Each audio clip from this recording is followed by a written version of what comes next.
Last time I discussed the themes of life and death in the title tracks of Coldplay's fourth studio album, Viva La Vida, or Death and All His Friends.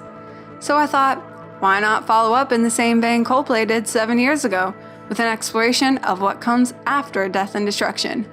Rebirth.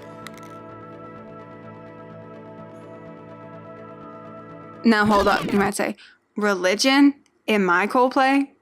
But then you might remember, in Every Teardrop Is A Waterfall, hearing some of these words. Heaven, cathedrals, on my knees. You'll find suggestions of religion, particularly Christianity, in this music, but I'd like to take that observation to the next level and argue that in Every Teardrop Is A Waterfall, music is religion, perhaps yet another common theme in Coldplay's work overall. More on that in future videos. For now, we'll focus on this one song. Every Teardrop Is A Waterfall. When talking about any Coldplay song, it makes sense to start with the title. After all, Chris Martin has explained in the past that he typically begins with a title, then develops the song from there. In my phone, I'll write titles. You start with titles first? Often. Yeah. Often. I'll show you that. Don't lose that. Well, Password protected, right? Thing. Password like, protected. All this stuff. Wow, oh my lord, there's just reams and reams. Have you ever thought about actually creating different pages so you don't have to scroll down for 15 minutes? Look, it's long. That's okay. So, a title, and then I think, oh, I like that title. It fits with what I'm feeling.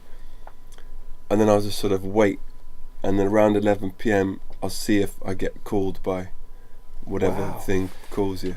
We don't know for a fact that this is the case with Every Teardrop Is A Waterfall, but I think it's safe to make the assumption.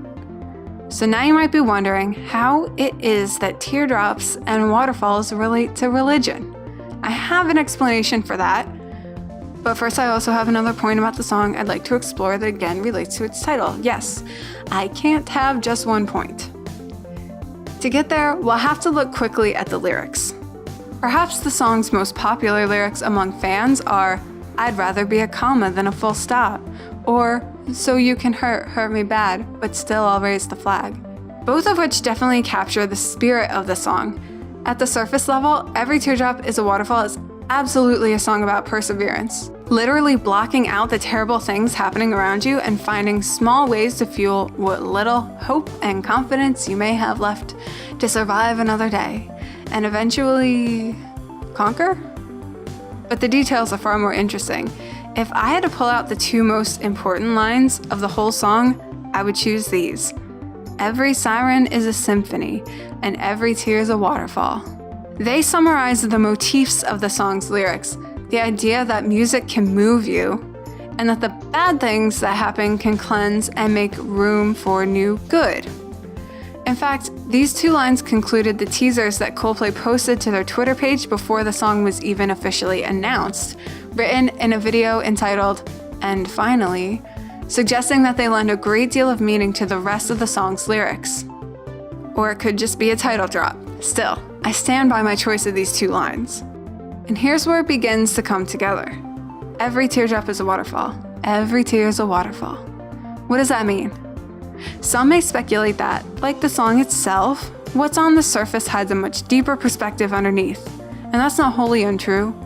In a 2011 interview with Pitchfork, Chris explained, "I really like that title, Every Teardrop Is a Waterfall, because I know it's about turning bad shit into good. Music can make you escape, or it can make a situation more manageable somehow. A glorification of music, a dependence on music to better one's life." Brooke, you say, this does not mean religion. Where is the religion? Let's check back on those words I mentioned earlier with one addition. Waterfall. Not any clearer? Okay, time to look at these in context. The first verse we'll come back to again later on, but it sets up the scene. Our protagonist is part of the rebellion, someone in a disenfranchised group within their society who uses music as a form of escape. The music induces a physical reaction. It's not just this one person, however. All the kids are dancing, presumably to the same music. All night.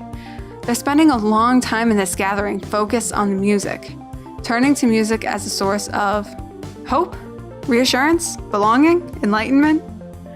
What we don't know is how often this has happened, whether it's the first time now or if it's something more ritualistic, communal. But clearly through the music, some newfound confidence is gained, or at the very least, enhanced. Heaven is in sight.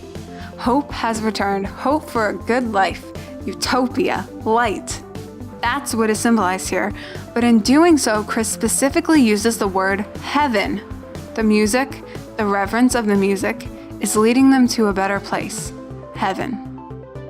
After the first appearance of Johnny's killer guitar riff, we come back to Chris once again singing about the music. This time, more clearly defining the power of the music, not only to raise morale, but to raise spirits from death and destruction. From underneath the rubble, sing a rebel song. And there's that rebellious, persistent temperament in this verse. I'd rather be a comma than a full stop. Next, we see a sort of summary or clarification of the lyrics thus far before the song slightly shifts gears. There's a lot packed into this one verse, much of which kind of has an obvious meaning, like we think we know what Chris means. Take the first part, maybe I'm in the black. Our first thought might be of darkness. After all, Chris talks earlier about shutting out the world until the lights come on. But did you know the phrase in the black is stock market terminology? You may be more familiar with the phrase in the red. Both of these refer to a company's profitability, originating from the color of ink used to write the figure on a company's financial statements. Red is used to indicate negative profitability, therefore black is used as positive. While these two readings of in the black are quite the opposite from one another, both actually make sense in context. You can see this as a list of 3 negative things, as none of them sound particularly favorable, or you can see it as a positive, a negative, and a neutral. Maybe I'm in the black, maybe things are not as bad as they seem, starting to look up. Or maybe I'm on my knees, maybe I'm at the mercy of something larger than me. Or maybe I'm in the gap between the two trapezes. Maybe I'm floating between the two with an idea of where I'm going next, but no certainty that I will reach it. The maybes don't really matter. Chris dismisses them in no time. But my heart is beating and my pulses start, cathedrals in my heart. Again, there's plenty to unpack. Take the line on its own. We get it, right? We have this sense of, I'm alive, and boy howdy, isn't that a great thing? Not that I could ever picture Chris Martin using the phrase boy howdy, even ironically. A cathedral is this architectural marvel, something of grandness and beauty. So the mere fact of being alive, of having a beating heart, is also something of grandness and beauty. But again, Chris specifically chose this word, cathedral. Aside from aesthetics, a cathedral has a functional purpose. It's a church, a place of worship. Now let's briefly look back to the beginning of the song. The line, I said, will become important later on.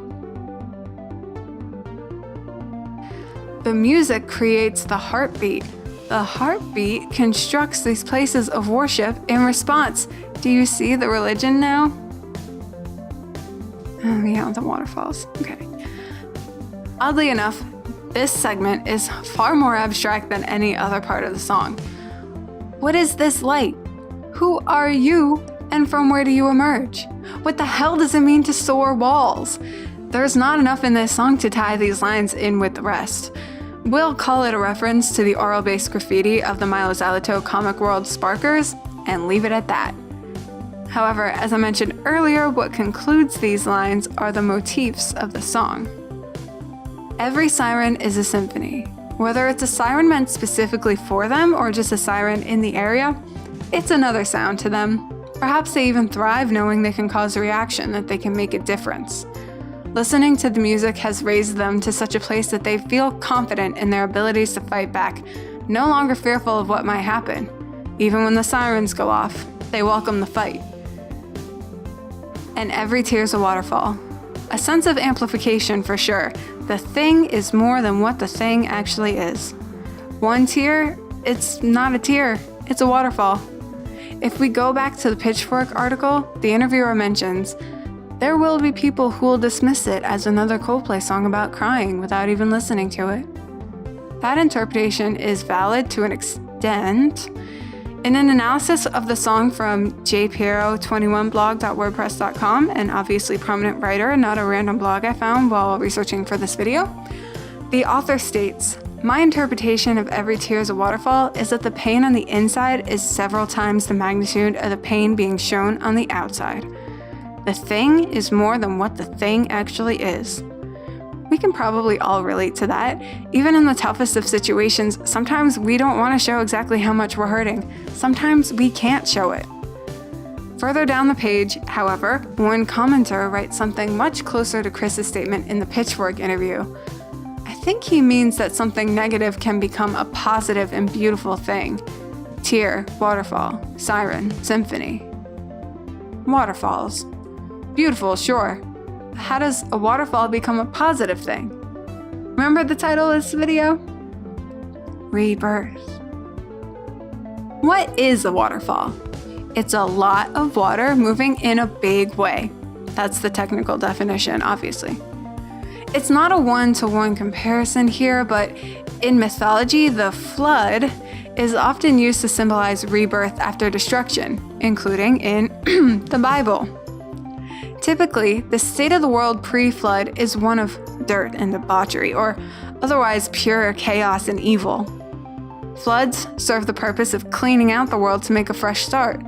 Much as we use water to wash ourselves, it's really the same principle, just on a much larger scale. Wash out the old, make room for the new. A theme which kind of came up in our last discussion of the song Viva Vida, in which I can guarantee will appear again in future videos. We haven't even gotten to the post-Rumi eras yet. Every tear is a waterfall. In this world dominated by those that try to silence everyone else, music is what keeps us connected, what keeps our spirits alive. It gives us the strength to take our pain and evolve it into something cleansing, healing. The strength, the fuel to rise up against whatever it is we face and break through to the other side, where only good things will meet us. Until the tour gets cut short for the Latin American leg and then they come back with a divorced Chris and another journey trying to be happy again. Stay tuned for my ghost stories video.